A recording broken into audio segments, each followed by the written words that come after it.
Welcome to What to Do When, a podcast for when you're feeling a little lost, low, or lonely in life. This is a space for honest conversations about just how damn terrifying, messy, and confusing life can be. Figuring out who you are, healing your wounds, finding the right partner, building an amazing career, it's a lot. We're going to open up, unpack, and normalize all the big, complicated emotions and struggles in life. The anxiety, the self-doubt, the overwhelm, and the other spirals it's so easy to fall into. Because I find that the more that we open up and get real, the more we can learn, and the less pressure that we feel to have it all figured out and to be perfect all of the time. And this is the sweet spot where healing happens. So let's get into it. Oh my goodness. We're here. We've made the return after 2 months of not recording any episodes for the podcast. We're back. After a 2-month hiatus, a very unplanned hiatus. It has definitely been a minute. July 7th was our last episode, and it has taken a moment for me to get here and to do this. And today's going to be an episode that's special and important. And if you are a listener since day one, or if you're brand new, listening to the podcast, this is your first time here, welcome back. I'm so happy to be here and to be with you. But life has been messy, chaotic, and wonderful in all of the coolest ways. Since July 7th, there's been a lot of change in my life and a lot of really wonderful, crazy things that have just happened. I can't believe how much stuff and things can change in just a couple of short months. And even though a lot of these things have been positive, change has been difficult and scary, and it's taken a while for me to get back here. And today I've actually called the episode What to Do When You've Fallen Off and Need to Begin Again. And I really could sit here and give you all the excuses of why it's been so long. I was busy, I was studying, I was working, I wanted it to be filmed in a studio so it looked more professional, blah, blah, blah, blah. But the real truth and fact of the matter is, and why I run this podcast in the first place, and what I really had to connect back to actually get here and to sit down and record, was my own why. And my own why for why I do this, and why I, even when life is busy, why I continue to create content, and why I really love being here on the podcast, is because I feel it is my why is to be supporting people to feel less alone in the parts of life that we don't talk about, the parts of life that can feel shameful, chaotic, embarrassing, difficult, to help you feel less alone in that. The most difficult and most, I think, impactful part on going through the messy moments in life can be the disconnection that you experience, or the isolation where you feel like you're the only one and you feel disconnected from people and places. And this can be, whether you're going through a transition in your life, maybe you're becoming a parent, maybe you're getting a new job, maybe you're entering or leaving relationships, whatever it might be. When we're going through those transitional periods, or just periods of disconnection from ourselves, one of the biggest impacts, I think, those moments have in our mental health is when we feel alone in those moments, and we feel like we're the only ones going through things and that something's wrong with us. And the fact of the matter is that there is nothing wrong with you. You are a human navigating this big, bold, messy life that we're all in. And there's just going to be so many moments like that. And I feel like this podcast and the feedback that I continually get from it is that support and feeling less alone in the struggle. And I think that's incredible, and my personal impact and contribution to the world. And it's important to me, and that's why I want to get back here. But my truth that I want to be vulnerable about why it's been so long, is that life started lifing.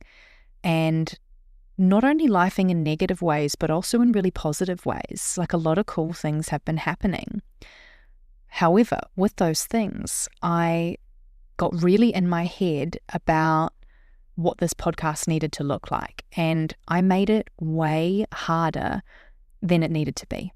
Instead of just, grabbing my microphone and recording at home like I used to, I set myself this kind of massive barrier that it didn't really count unless I was filming it in a studio. And that's hilarious to me because it's not why I started this podcast in the first place. I wanted to film this podcast and make it more professional with the hopes that it could become something bigger, bolder, more professional. And I put a lot of pressure on myself to make it look a certain way. And I think over these couple of months, I've started to realize that maybe not only is that a massive barrier in terms of just getting my butt to sit down and start and record, but it's also maybe a little bit inauthentic to me and to the roots of the podcast and why we're here. So yeah, I fell off the wagon and now we're here and I'm pressing record at home, my messy bun in, there's zero studio lighting, it's with my home microphone, and it feels good. It feels like a sense of coming home. And so today I want to talk about what to do when you have fallen off the wagon and you need to begin again. And let's dive in. Part 1 of this episode is talking about the shame spiral. Because here is the thing. Falling off the wagon when it comes to your goals, your dreams, your desires, something that you've set a target for yourself for, whether that's wanting to run a marathon, whether that's starting a side hustle, whether it's running a podcast like myself, whether it's dating, whether it's communicating more, whether it's looking for new jobs, whether it's saving money, whether it's eating healthier, falling off the wagon isn't actually the worst part. It's the shame that comes afterwards. And that is what has made it so difficult for me to come and sit back in this chair and record, because of that shame and because I have to be open with you about it. That little gremlin voice that, lots of us have that can say things like, oh my God, you're so inconsistent. My voice said, why even bother starting again? People have forgotten about you. You're irrelevant. You're inconsistent. You're unprofessional. That's what my version of the voice was saying to me, that it was embarrassing that I let life get busy and that I didn't follow through on the promise or the dream or the goal that I had created for myself. And it's like missing a gym class. Missing one class isn't bad, but then you miss the next. And suddenly, it's 6 months later and you're still paying the gym membership out of guilt. And that was me with this podcast. And I think so many of us do this. It's not the falling off of the wagon that actually hurts us. It's the story that we tell ourselves about what it means. And that is usually where that spiral begins. And that's the moment where you start going even further off of your path and off of your path towards those dreams and your goals. I want to share with you the 2 most important things that I've been doing to be able to get back here in a way that's meaningful to me, to be able to start working on some dreams and goals and visions again, even when life is busy and even when things have changed. And this first thing that I had to go through the process of, and which I also think is just an important thing to do always in life, is reconnecting to your why. So if you have fallen off the wagon with something, maybe it's your side hustle, a creative project, a writing project, a practice like meditation, journaling, the gym, healthy eating, whatever it is, the first step is not to bully yourself back into it. The first step is about reconnecting with why you started in the first place, why you cared in the first place to set that goal or to start that practice or to start that side hustle or that business. For me, this podcast is where I get to be the most honest. And it's difficult, but it's kind of incredible to connect with people at this honest level. It's where I get to talk about the stuff that we usually hide, the messy, human, real life things, including the silly things, the laughter, the sex stories, the dating stories, all of the messiness of life and mental health. And when I remember that, all of the shame that I had felt within me, it began to soften, because I realized that this podcast is not about looking polished. It's not about impressing anyone or being perfect. This podcast is about connection, and it's about helping each of us, including myself, to feel less alone in the things that we each go through. Because we're all here, we're all going through it. If you ask someone, if you sit down and ask them and create the space for them to open up, they will tell you what challenges they're navigating right now. We all have them. And this has always been my why. It's something that I've always come back to since the moment that I started this business in the first place, my coaching business. So I do want you to query or ask yourself right now, what is your why? And be really honest with yourself about this. If your why is just to look successful or to appear in a certain way, or if it's about other people, it's going to be really hard to stay motivated. It's no wonder that you maybe have fallen off the wagon. If your why is about looking a certain way, it's not going to be the fuel that you need. It's going to become pressure. Finding a why that really lights you up is incredibly important.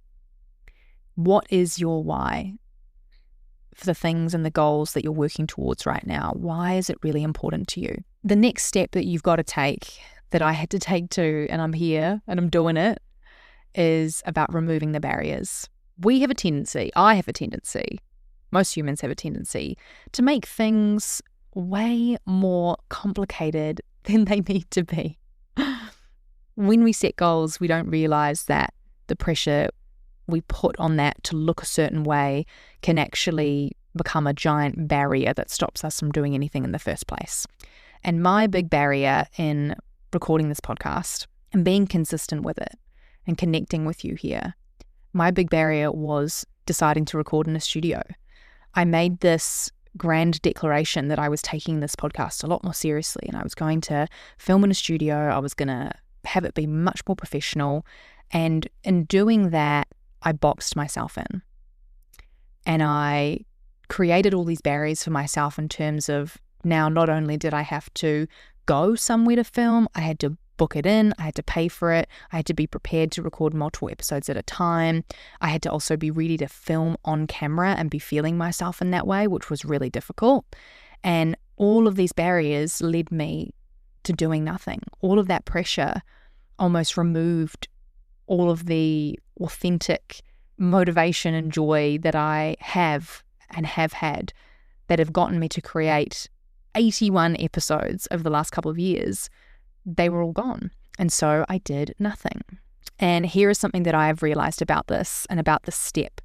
And I want you to think about how you can apply this to your own life as well and to your own goals, about how you might literally be making things harder than they need to be. We don't need to remove all the barriers, but you do need to remove the unnecessary ones, the ones that are literally blocking you from even starting in the first place.